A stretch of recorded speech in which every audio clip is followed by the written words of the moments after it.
Karen, starting with you over there.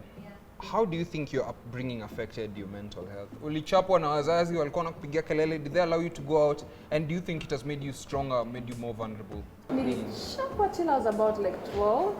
I received those whips, but then after that I think it stopped and I was given my freedom.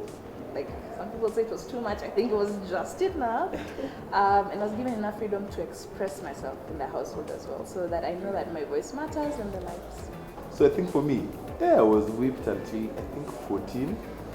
And the day my mom stopped treating me, I made a mistake. Akasema, "Wona bad siwezi kuchapa."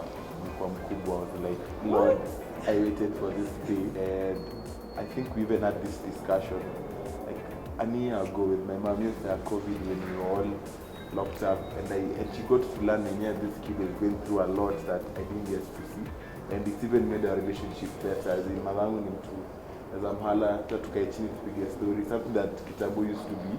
When I see my mama, you're like, guys, sasa we are, you know. But right now we can just sit down and talk and converse. So it helped me. Even when I become a parent, I'll be more conscious and I'll understand if my kid tells me, hata kama anachokozwa shule anaweza kuja niambie, because our parents had put us in a way we couldn't even tell them we're going through this and that. I'm in a relationship with this guy and ananitocha hivi, or you know, such things. So I think I'll become a better parent. I learned from the mistakes that my parents made. My parents were not as present during like my earlier years. Kabisa. Like they're both good people, but I think, you know, parents are always just figuring it out themselves. They're just like us, and then they had a kid. So they're also just trying to like, they're just learning day by day. So I don't really like hold it against them, but when I was younger, they were not in my life even sana. So I feel like that's what affected me the most, the fact that they were just not as present. And that's why I feel like even me, I'll be a better parent, because for my kid, I'll make sure that I'm there for them and I give them that space, like they know that they have someone they can confide in and someone that they can talk to. Yeah.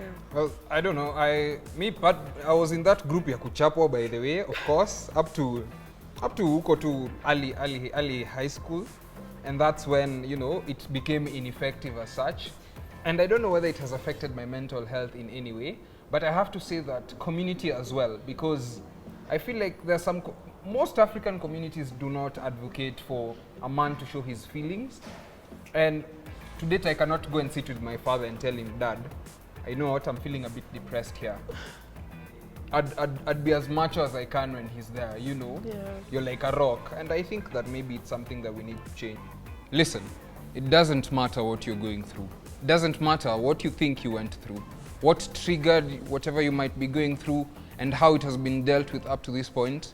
We're here today to tell you that you're not alone, and people are willing to listen to you out there. And it's good for you to put yourself out there so that you might actually get the help that you need. And even if you don't think you need help, it's good to talk about your experiences. You never know what might be lurking around the corner. Well, that's all we have for you today, and this has been the Zee Tribe Show. Make sure to follow us on social media and talk to us on the comments. Tell us what you know and tell us what you think about the same. I have been your host, Austin, and until next time.